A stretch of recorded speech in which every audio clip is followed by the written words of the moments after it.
This is CBC Winnipeg News.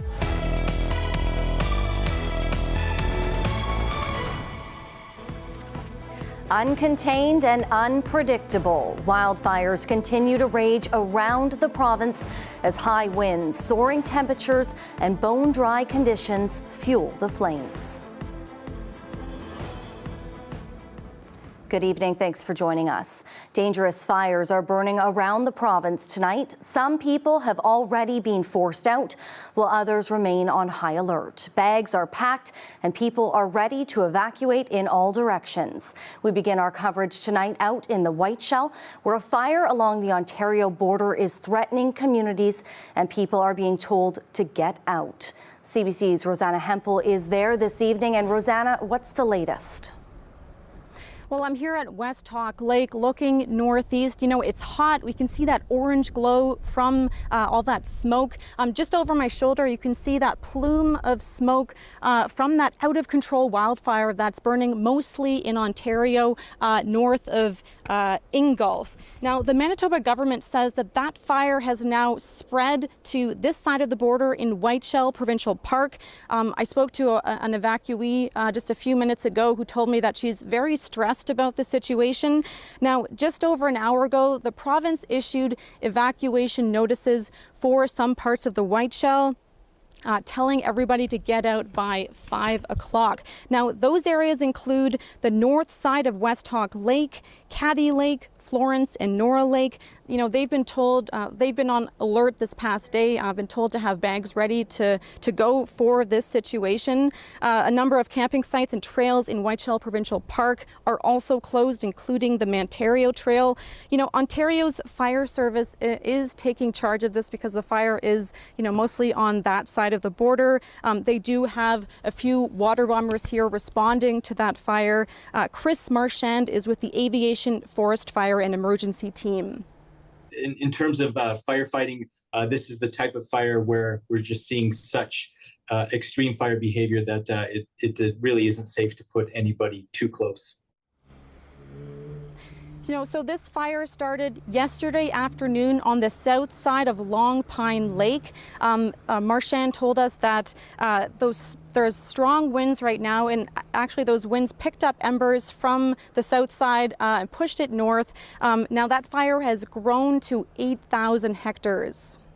It continues to be hot, dry, and windy, which is a real recipe for extreme fire behavior, especially at a time when we haven't seen any meaningful precipitation for probably a week and a half. And, you know, spring fire conditions are often quite volatile when you have forests who haven't quite completely greened up yet. South Whiteshell cottagers that are evacuating are being told to check in at the fire hall here down the street at the West Hawk Lake Fire Hall. We did see a few people checking in there, mostly police and fire personnel there as well. Now, North Whiteshell folks are being told to check in at the Rennie District Office. Back to you, Brittany. All right. Thank you, Rosanna. That's CBC's Rosanna Hempel this evening. Now, just northwest of that area, another wildfire is raging around Nopaming Provincial Park. The fires have many on edge. It's being closely watched, and if the winds turn, it could quickly head towards homes and cottages, with some there already being told to leave. CBC's Zubina Ahmed was in that part of the province today. Whoa! That is Riley Martin, driving through a huge wall of smoke. He was on his way back to Winnipeg from a 3-day canoe trip in Nopaming Provincial Park. It was wild. Like it was post-apocalyptic. Once I got into the smoke, everything just got so dark. Martin thinks his terrifying drive to the Nopaming fire was about 3 minutes. Oh, there's the heat, and I could feel it on my face. It was wild. I touched the glass on the driver's side window as I was driving along, and it was getting really hot. And that was around the point that was the most unsafe I felt, where I was like, okay, this is the line. Tuesday, the province declared the fire out of control and now 5,000 hectares in size. Evacuations for residents and cottages are underway. Cars were being turned away here at the Bird River Bridge on Highway 315. This has been closed since yesterday afternoon. You can see and smell the smoke and see how dry it is around here. Eric Tagerson lives close to the area. He wanted to know if he was staying safe. We got all our stuff packed by the door, throw in the vehicle and go if we have to. Reg Pullen is prepared to go too. I'm going home. I got stuff in my truck and I just keep it there for a couple of days until it's safe. About 40 kilometers southwest of the Nopaming fire, there was a grass fire in Lac du Bonnet. It started early Tuesday afternoon. 12 to 15 homes were evacuated. Lauren Schinkel is the reeve of the municipality of Lac du Bonnet. It just was too big by that time, and now Resources, certainly Conservation, has got 2 water bombers allocated to it. It's a significant fire, and we've just signed an evacuation order for all of the residents east of Wendigo Road up to Newcomb Road. Manitoba Hydro says there's no power in 200 spots. Schinkel says the wind is spreading the grass fire fast and he wants people to obey the fire ban.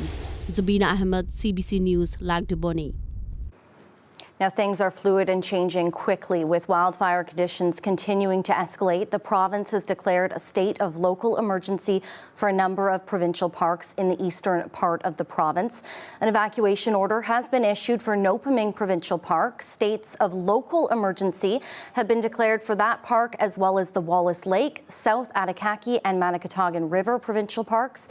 This means all cottage subdivisions, commercial areas, campgrounds, rec areas, including trails, beaches and campsites are closed.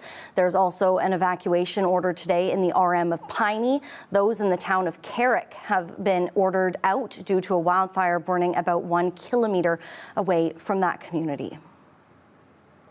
Let's bring Riley in right away. Riley, those high winds and these temperatures really helping fuel all of these really terrible conditions. Yeah, setting us up for a fairly dire recipe in terms of fire activity, even as we get into the next couple of days here.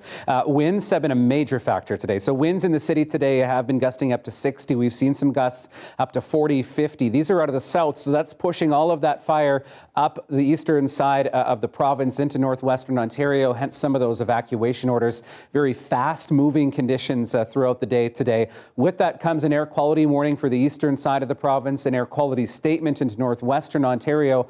That's all on top of the heat warning that we have in place because of these really hot temperatures that we've seen throughout the day today. So all of that smoke being pushed into northwestern Ontario, and you can even see some of that showing up on satellite and radar at the moment. This is not actually rain falling. Some of that smoke is just so dense that it's being picked up on these radar returns. We'll talk about when the wind dies down when I come back. All right. Thanks, Riley. You're welcome. Now, we're also getting a closer look at the aftermath from yesterday's huge fire along Gun Road in Transcona. It tore through an industrial area, causing plumes of black smoke and explosions as it ripped through a scrapyard. Well, no one was injured, as Cameron McLean reports. One city councillor worries it's just a matter of time before a catastrophic fire. The fire may be over and Gun Road reopened, but this auto storage facility bears the scars. Dozens of burned out cars. This area on the border between Winnipeg and the RM of Springfield has many industrial businesses. Councillor Russ Wyatt worries they aren't properly protected. They have an industrial park. They do not have fire hydrants. They do not have a full-time paid fire services volunteer. Firefighters are still investigating the cause of the fire, but Wyatt says rail lines run through the area and sparks from trains have caused fires in the past.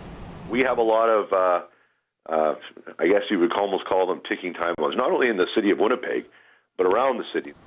Firefighters initially had difficulty accessing a water supply as city hydrants were too far away. The Springfield Fire Department was called in to help. Their chief takes exception to Wyatt's claims, saying they have set up water supplies with businesses in the area for exactly this kind of situation. And we had more water than we can actually shake a stick at. So that's how we actually knocked that fire down and controlled that situation, because I've done my homework. Wyatt says Winnipeg has seen industrial disasters before, including the Speedway International explosion in 2012. On May 6, 2018, several fires sprang up along CN rail tracks in Winnipeg after a train went through. At City Hall today, Mayor Scott Gillingham said he has no concerns about the Springfield Fire Service and urged people to take precautions. Well, the conditions are so dry. I'm calling on all Winnipeggers to be very, very cautious, respect our fire ban rules that are in place, Be extra cautious if you're someone, who smokes or is even using a barbecue that is permitted to be used. Please be very, very cautious right now.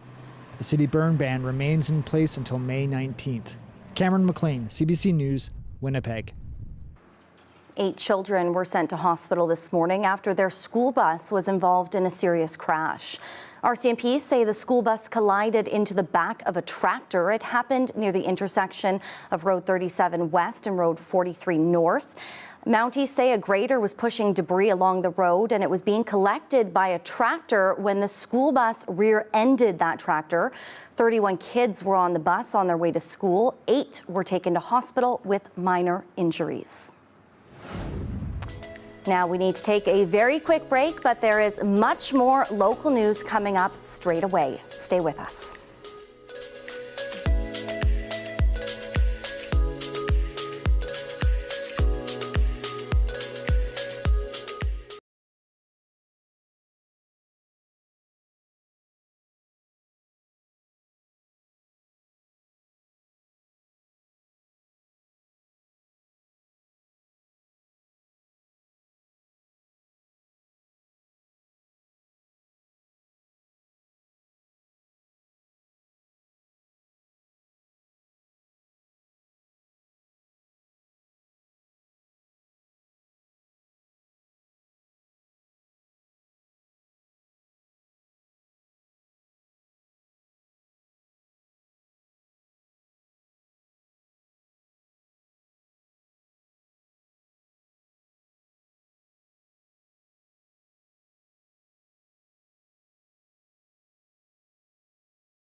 Manitoba's premier says his government is taking a strong stand against illegal hunting in a remote northern provincial park that borders Nunavut. Today, the opposition Conservatives released photos of dead caribou, including a caribou fetus at Newelton Lake, and a warning: the images you're about to see is the aftermath of a hunt, and some may find it graphic. This video was posted to Newton Lake Lodge's YouTube account. Members of the Manitoba Wildlife Federation are calling on the province to intervene. Manitoba Conservation is investigating possible wastage. Wab Canoe says provincial officials are taking the matter seriously.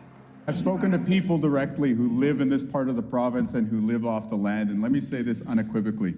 Anybody who participated in this has no respect for animals, has no right to be able to hunt in this province, and will be pursued and held accountable to the fullest extent of the law. The Federation says the owner of the lodge discovered many dead animals. RCMP say they are investigating alleged break-ins at the lodge. A woman was shot by police on the Trans-Canada Highway yesterday night. It happened northwest of Carberry after drivers reported a person walking in and out of traffic. RCMP say the first officer who arrived found a woman acting erratically, climbing onto vehicles holding a knife. The woman was shot when she approached the officer with the weapon after repeated demands to drop it. The 54-year-old was taken to hospital in stable condition. The officer was wearing a body camera, and that footage is being turned over to the police watchdog. The province is warning about another series of measles exposures in southern Manitoba. Public health officials say people may have been exposed to the highly infectious disease at 4 places in Boissevain between Wednesday and Friday of last week. Those include the Canada Post outlet, Gordon Industries, as well as Sunrise Credit Union and RBC. And you can find full dates and times on our website at cbc.ca/Manitoba. 20 confirmed and 4 possible measles cases have been reported in the province so far this year. Dozens of people took over a city council meeting in Thompson last night, saying they're defending a vital part of democracy. The outcry comes after the city stopped allowing the public to openly speak before council meetings. CBC's Sunuta Ranawake explains.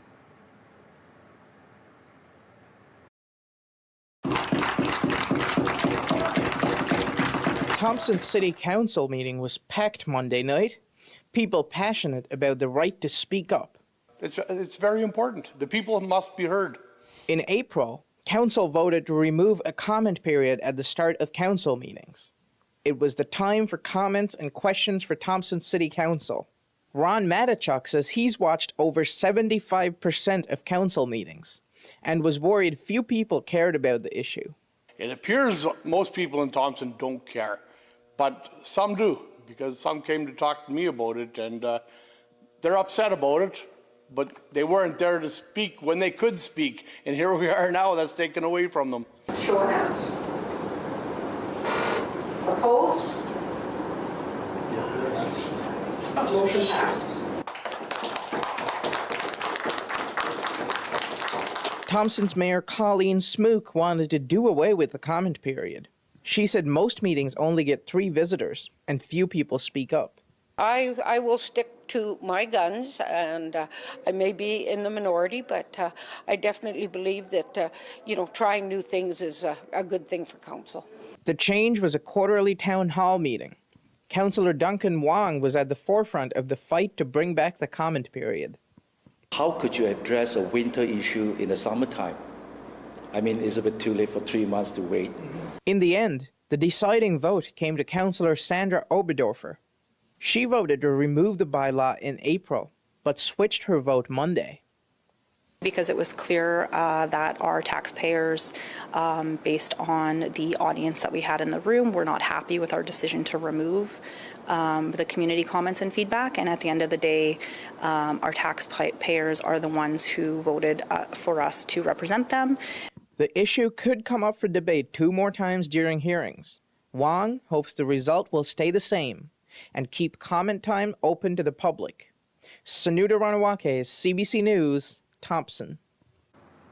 Prime Minister Mark Carney unveiled his new cabinet in a swearing-in ceremony in Ottawa today. One of Manitoba's newest Liberal MPs, Rebecca Chartrand, is one of the new faces in cabinet. It's comprised of 28 ministers and 10 secretaries of state. I will truly and faithfully and to the best of my skill and knowledge execute the powers and trusts reposed in me. Dominic LeBlanc heads a new cabinet position responsible for Canada-U.S. trade and intergovernmental affairs and One Canadian economy. Another familiar face, Anita Anand, is now the Minister of Foreign Affairs. Chrystia Freeland becomes Transport Minister, and Melanie Joly takes on the industry portfolio. Some ministers are newly elected MPs, like former journalist Evan Solomon and BC's Jill McKnight. Parliament will sit on May 27th.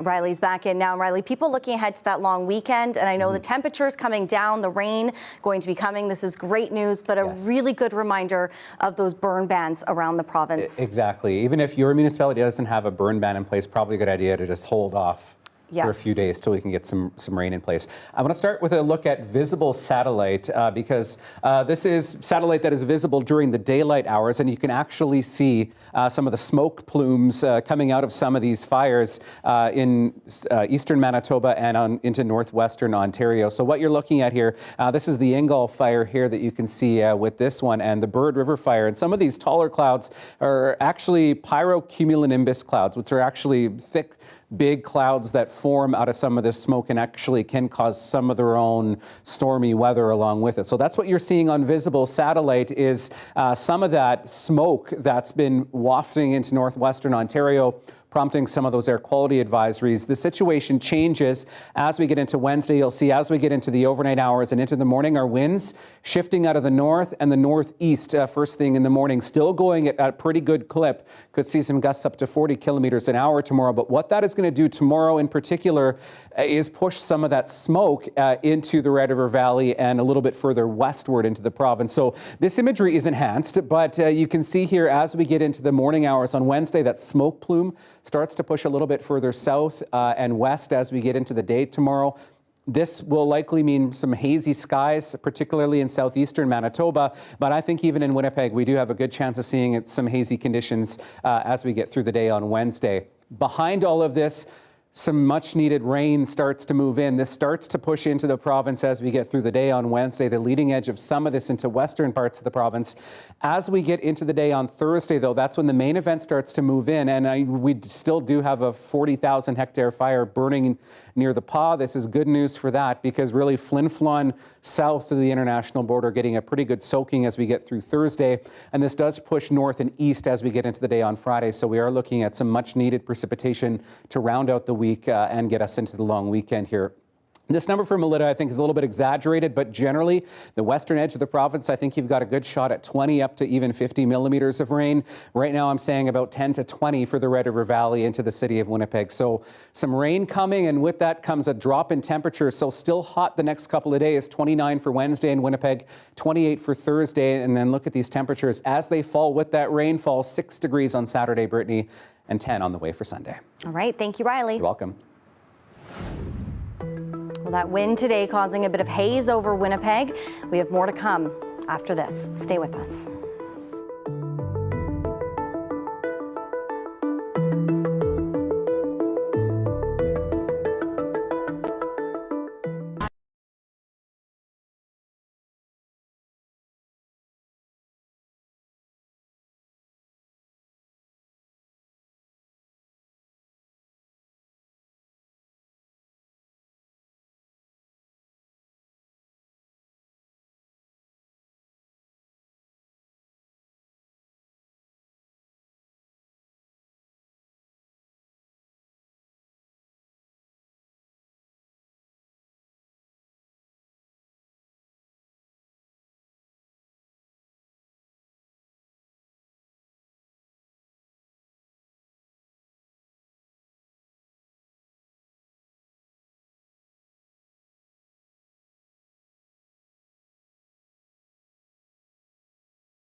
Honda Canada is putting a hold on its multi-billion-dollar electric vehicle project in Canada. Ontario Premier Doug Ford is vowing to hold the automaker accountable for its decision. CBC's Magda Gebrselassie has more on the latest blow to the Canadian auto sector. It's the largest auto investment in Canadian history. Just a year ago, Canada was planning for a bright future, building Honda's electric vehicles from start to finish. Ontario Premier Doug Ford and then Prime Minister Justin Trudeau celebrated the car maker's $15 billion investment to build an electric vehicles supply chain. The plan included tacking on an EV assembly plant and a battery manufacturing plant to its Alliston, Ontario facilities. But now that's all on pause for about 2 years. Disappointment, for sure, uncertainty, for sure. But also, making sure are you doing everything and anything you can. In a statement, the company pits the decision on a recent slowdown of the EV market, a reality this expert says is due to a number of factors. The two big reasons why people don't buy EVs. One is the price. The price is still expensive, the purchase price. And when you think about range anxiety, the charging infrastructure play a very big role. And that's where I feel that the government has not done enough. This news comes amid uncertainty tied to U.S. President Donald Trump's tariff policies. Honda is already forecasting an almost 59% drop in its yearly profit. And I think the reality is that the political world has certainly changed. David Adams, who represents Global Automakers of Canada, says this is not the end for investments in EVs. Globally, there's been probably $1.5 trillion spent on migrating the product from internal combustion engine to electrified technology. So companies aren't going to walk away from those investments. For Honda, the province and the feds committed support for the EV project totaling $5 billion. Today, Ford remained optimistic. When I've talked to Honda, they've promised us they're going to continue on with their expansion. The question now is, will this stalled EV project push back Canada's mandate for the sale of zero-emission vehicles by 2035? Magda Gebrselassie, CBC News, Toronto. U.S. President Donald Trump has started his Middle East tour in Saudi Arabia. The two countries signed a defense agreement as part of a Saudi commitment to invest $600 billion in the U.S. CBC's Chris Brown has more. Donald Trump really gave his Saudi hosts what they were looking for, a lot of validation for all of their efforts to transform their economy, transform their country, and transform their society. That's pretty amazing, right? Trump wandered through a lot of the scale models of all of the mega projects, the new skyscrapers and other stadiums that are being built here, and stopped to talk for a long time with all of the architects and the people behind it. Saudi Arabia is trying to really change their economy, pivot away from oil, and also change their society as well. And Trump was full of very lavish praise, especially for Crown Prince Mohammed bin Salman, who is the visionary behind a lot of this, praising him, calling Saudi Arabia's progress a miracle. However, the biggest actual round of applause came when Trump talked about another country, about Syria, when he said that the United States is going to lift all of its sanctions on Syria, and he hoped that that would allow the country to transition and grow. Syria, which has seen so much misery and death, there is a new government that will hopefully succeed in stabilizing the country and keeping peace. I will be ordering the cessation of sanctions against Syria in order to give them a chance at greatness. The reaction from a lot of Saudis, both to his comments on Syria, but also really just for everything he said about what's happening here, was generally very positive, and the U.S. president will hope to build on that as he travels throughout the region over the next couple of days. He'll be going to Qatar, and he'll also be going to the United Arab Emirates. One notable omission, he had very little to say about Israel, nothing to say about Israel, very little to say about the war in Gaza as well. It's one of the few points that the Saudi government and the United States disagree on. The Saudi government is pushing the Trump administration to put more pressure on Israel to stop its attacks into Gaza and to let humanitarian food aid in. Chris Brown, CBC News in Riyadh. Sean Diddy Combs' former girlfriend, R&B singer Cassie Ventura, has taken the stand as a witness in his sex trafficking trial. Her testimony comes a day after prosecutors showed the jury a video of the music mogul beating her in a hotel in 2016. Chris Reyes has more from outside the New York courthouse and a warning. Details in this story are disturbing. Cassie Ventura, a key witness for the prosecution, took the stand on day 2 of the Sean Combs racketeering and sex trafficking trial here in New York City. Ventura started dating Combs at 21 years old. Now 38 and visibly pregnant, she gave an explicit and emotional testimony about their tumultuous relationship that lasted more than a decade. Breaking down in tears and sometimes appearing to be exhausted when she detailed how Combs introduced her to a life of luxury, drugs, violence, and sex. She was young, naive, and in love, she said on the stand. Within a year of dating, she testified Combs began to control and abuse her. An example of that abuse was captured on security footage that was leaked to media last year, showing Combs brutally beating Ventura in the hallway of a hotel in 2016. That video has already been shown to the jury. Much of Ventura's testimony focused on so-called freak-offs, elaborate sex performances allegedly orchestrated by Combs. Ventura said Combs directed her to participate in her first freak-off when she was just 22 years old, giving her drugs, telling her what to wear and what sex acts to perform with other male escorts. There were dozens of questions about the amount of baby oil used. Ventura said the freak-offs happened almost weekly for days at a time and went on for years, leaving her feeling humiliated and disgusted. She told the jury she didn't want to do any of it, but feared Combs' anger and violence if she refused. Her testimony described a man who had guns in most homes he owned and a team of assistants at his beck and call. When asked why she participated, Ventura simply said, "I just didn't want anything bad to happen. I just really wanted his approval." Ventura's testimony will continue with cross-examination. Chris Reyes, CBC News, New York. The complainant in the sexual assault trial of 5 former World Junior hockey players was back in court. EM faced more cross-examination from the last of the 5 legal defense teams. All 5 accused have all pleaded not guilty. Ali Shiasen has more about what the jury saw and heard. And again, a warning, viewers may find some details of this case disturbing.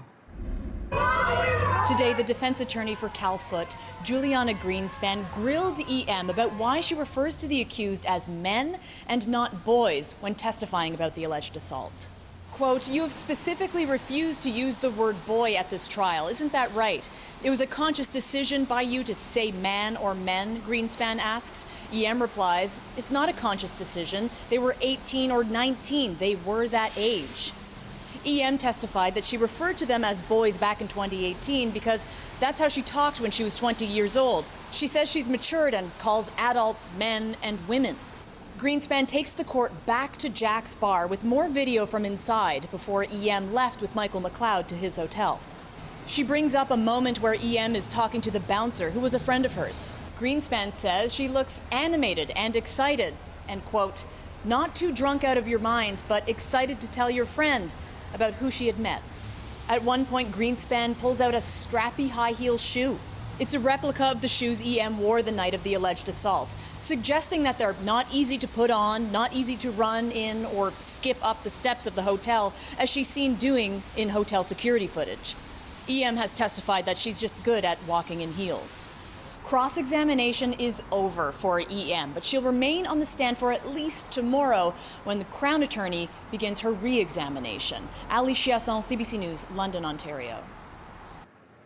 Hospitals often rely on staffing agencies to fill in employee shortages. But now one Ontario hospital is looking to slow down its use of temp services. Alison Northcott brings us more on why.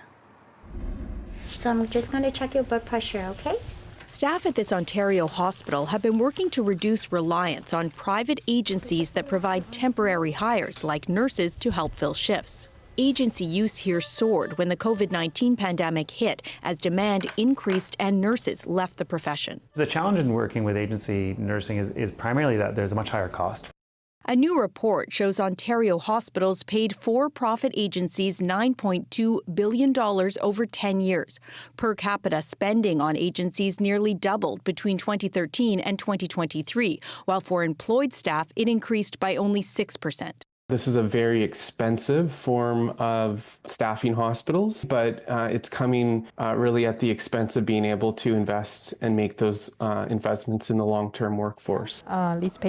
This recently graduated registered nurse says her staff job at the hospital is more appealing than agency work. Working in the agency, you do have a flexibility and probably you will get more pay, but in terms of support and the teamwork, I think personally that's something very important for me. The Canadian Federation of Nurses Unions has called the use of agencies band-aids on gaping wounds.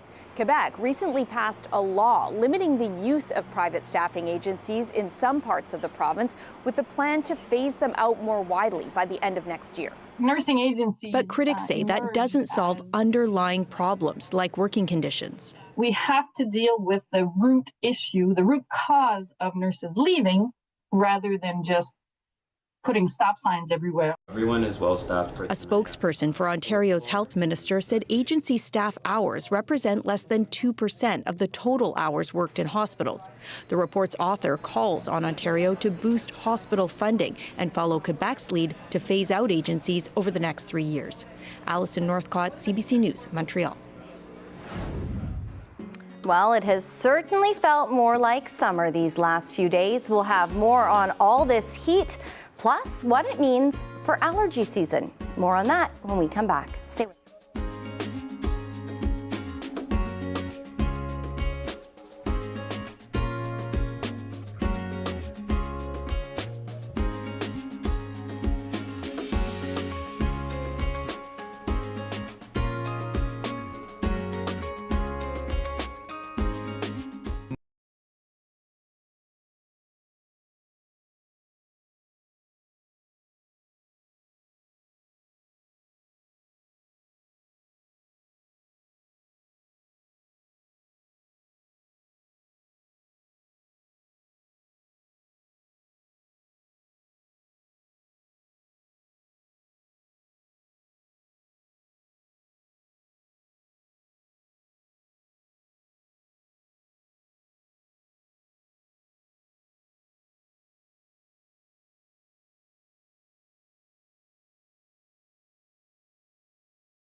Manitoba drivers are being reminded to slow down and move over. The province marks today as a day aimed at raising awareness about a life-saving law designed to protect emergency responders and roadside workers. CAA research shows 8 in 10 drivers have heard about the law, but only roughly half know its definition or what they need to do. Data also shows that more than 1/3 of CAA's members are not aware of the specific penalties. RCMP say enforcing this can also be challenging. Obviously, it's a little difficult to enforce when officers are out by themselves. They might be the ones standing up at the car and a vehicle goes by.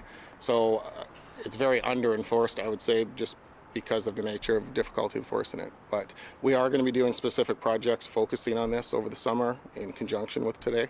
So there will be an increased enforcement. Now, under the law, if there's an emergency vehicle or tow operator ahead, drivers must reduce speed and move to an open lane. It comes with a minimum $298 ticket if fined. More than 100 people marched in downtown Winnipeg today, honoring murdered and missing Indigenous men and boys.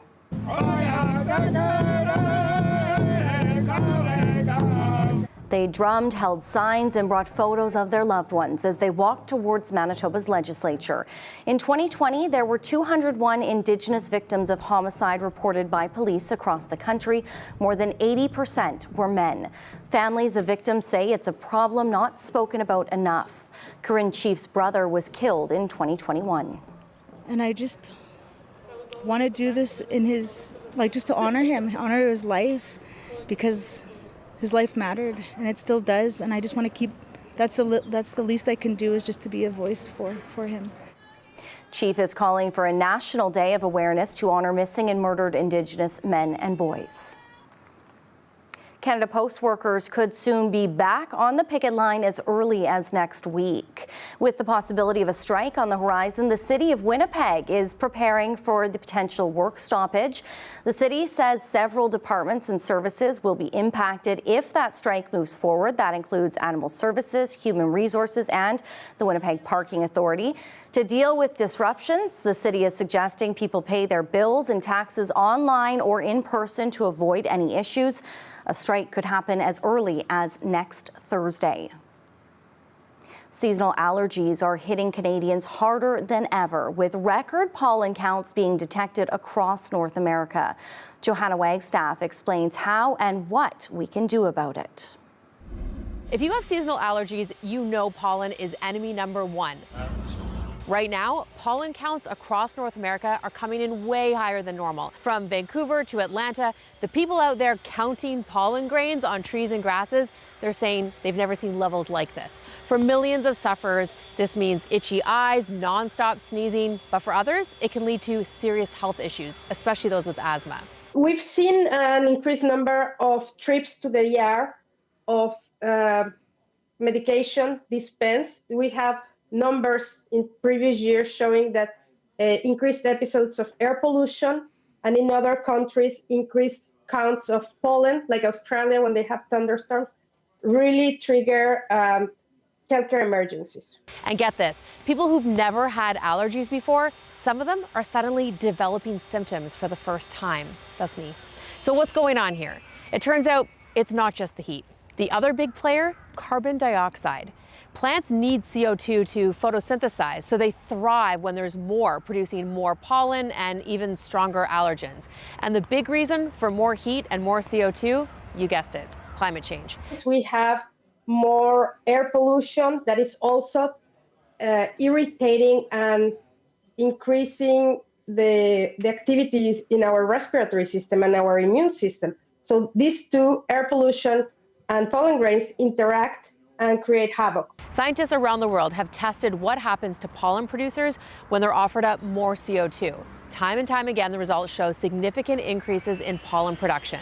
Then there's this scary phenomenon we should talk about. Thunderstorm asthma. Yep, that's a thing. During storms, pollen grains get whipped into teeny tiny particles, making it easier for them to get deep into your lungs. It's rare but dangerous and happening more often with extreme weather on the rise. So what can we actually do? Big picture, this is yet another reason to slash greenhouse gas emissions right away. We can also be smarter about how we green our cities up, choosing native, low allergen species. And some countries like Finland are starting to model and forecast in a more detailed and valuable way, like the weather. Other countries will likely follow suit. On a personal level, this might be a good year to take your allergies seriously. I would suggest people to be on the lookout for any ways of minimizing our exposure to pollen, be it wearing face masks, using air purifiers, anything like that. I think we should keep an eye on our symptoms. We all know our bodies.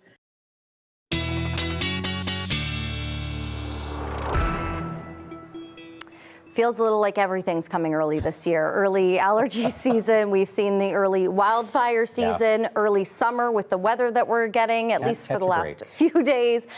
It feels like wildfires are popping up every day, but we also can't forget about some that have been really raging for a few days now. Exactly. I'm going to start in northern Manitoba. I've got a map of some of the current wildfires burning in the province right now. The one near the Paw in particular, this one as of this afternoon, up to about 40,000 hectares.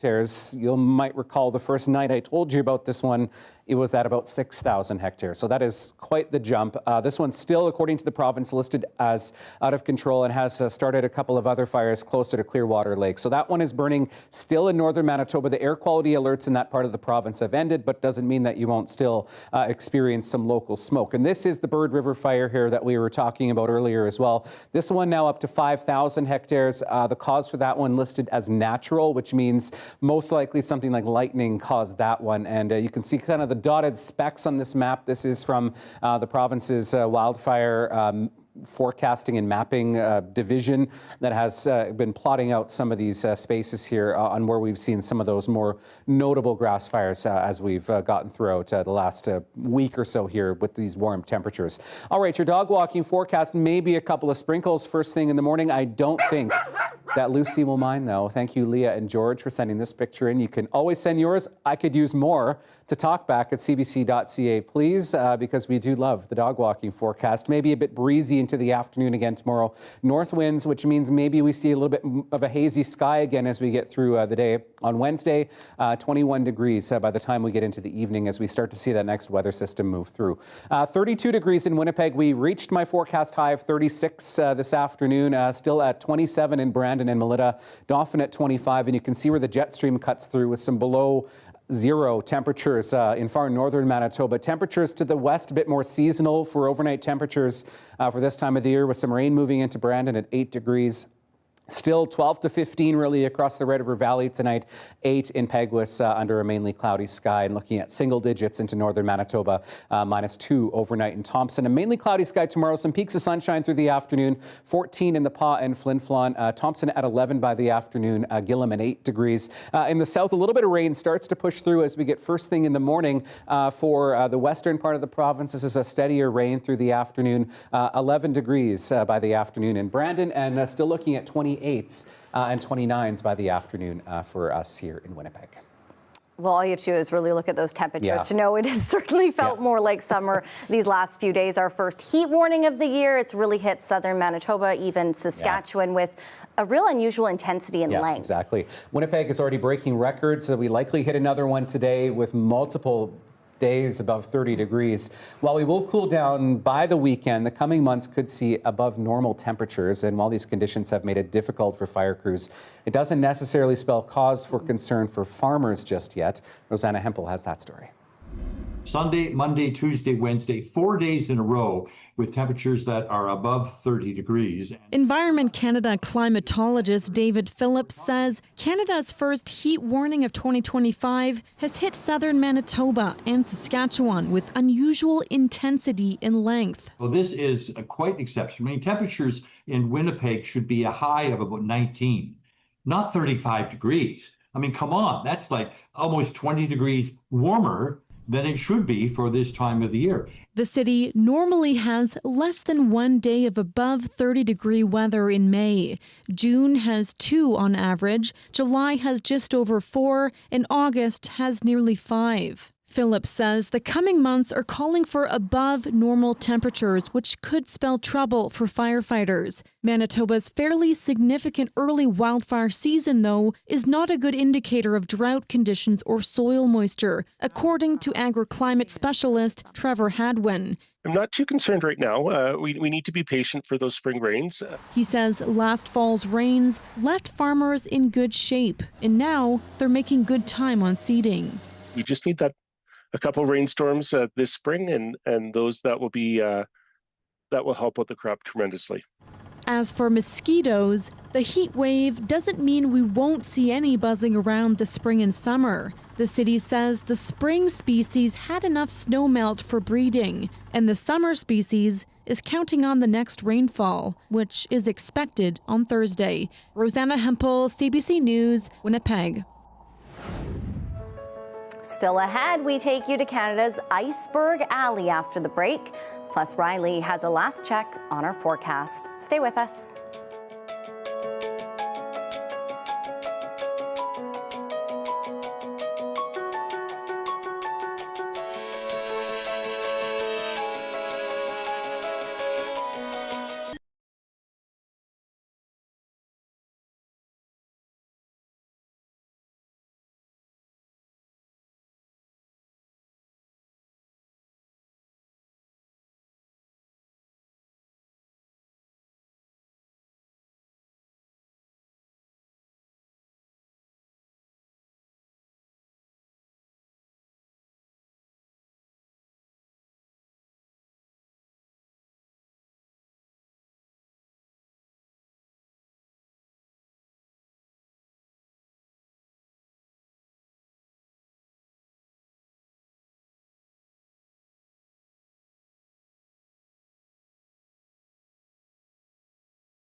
Mother Nature and the arrival of spring are putting on a show on Canada's east coast. Take a look now at these wonders of nature. Iceberg season got an early start off the coast of Newfoundland with the first one in March.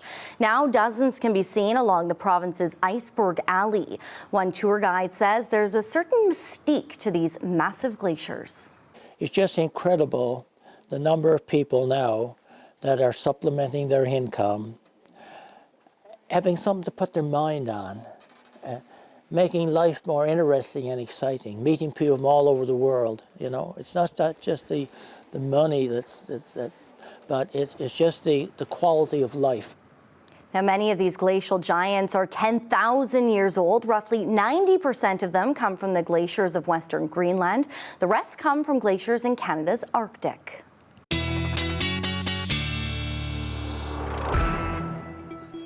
Well, definitely not great weather for ice in southern Manitoba. We're looking at another day above seasonal. Mix of sun and clouds tomorrow. Maybe a bit hazy in the afternoon, particularly into the southeastern part of the province because of that north wind, 20 gusting to 40. Hey, our sunset now at 9:06 in the evening. So getting longer and longer days as we get into the middle of May here. 28 degrees on Thursday. Good chance we'll see some showers rolling through in the afternoon. Better chance of some periods of rain as we get through Friday at 10 degrees. That is a falling temperature through the day on Friday. 6 for Saturday, and then we rebound by the time we get to the beginning of next week. 12 for Monday, and still below seasonal at 16 for Tuesday. Well, this hockey fan is hot in the middle. Now, for most of his life, Nat Yeager has been a dedicated fan of the Winnipeg Jets. That is, until he moved to Dallas a few years ago. That's when he decided to adopt the Stars as his new home team. But of course, with the two teams battling out in round 2 of the playoffs, it's created a bit of a dilemma for him. A friend made a joke, and this is a little bit of a riff on it, but when the Jets play, I'm a Jets fan. When the Stars play, I'm a Stars fan. And when the Jets and Stars play each other, I'm a Leafs fan. Ouch! But don't do that. Yeah, but it's a fun excuse to watch hockey. He says he'll continue to cheer for both teams. He'd like to see a cup come back to Canada, in particular here to Winnipeg. I was going to say, I don't know if we can say cheer for the Leafs. Yeah. No, it's got to be the Jets, even when they're playing the Stars for him. Exactly. And you know what? There's another whiteout party to look forward to. Exactly. 5. Have a wonderful night. We will see you back here tomorrow. Stay safe. See ya. At least one. Yeah, exactly.